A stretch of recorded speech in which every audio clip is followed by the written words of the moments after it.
యందు ప్రియమైనటువంటి సహోదరి సహోదరులారా, ఎంతోమంది క్రైస్తవులు అన్యులు కూడా వారి యొక్క శిరం పైన చేతులు ఉంచేసి ప్రార్థన చేయమని గురువుల్ని అడగడాన్ని చూస్తూ ఉన్నాం. ఎంతోమంది ప్రార్థన చేయించుకొని స్వస్థత పొందడం, వారి యొక్క కోరికలు నెరవేరాయని చెప్పేసి దేవాలయంలో సాక్ష్యం ఇవ్వడానికి కూడా మనం చూస్తూ ఉన్నాం.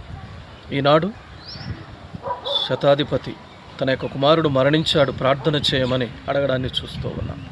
అలాగే రక్తస్రావంతో బాధపడుతున్నటువంటి స్త్రీ విశ్వాసంతో వచ్చి ఆ క్రీస్తు ప్రభు యొక్క అంగీ అంచును ముట్టుకొనినంత మాత్రమే ఆమె స్వస్థత పొందడాన్ని మనం చూస్తూ ఉన్నాం.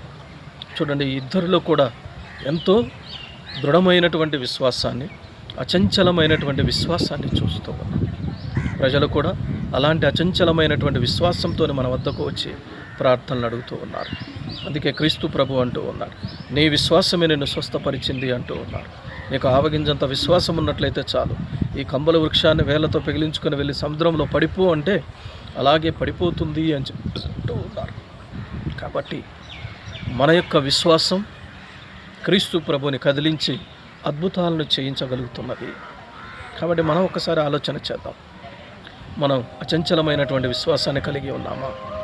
మన యొక్క విశ్వాసం ఎంత గొప్పగా ఉన్నది ఆలోచన చేద్దాం. మన విశ్వాసం అద్భుతాలను మన జీవితంలో చేయగలుగుతూ ఉన్నదా? విశ్వాసాన్ని అధికం చేయమని ప్రభువుని కోరుకుందాం. దేవుడు అందరినీ ఆశీర్వదించునుగాక. ఆమేన్.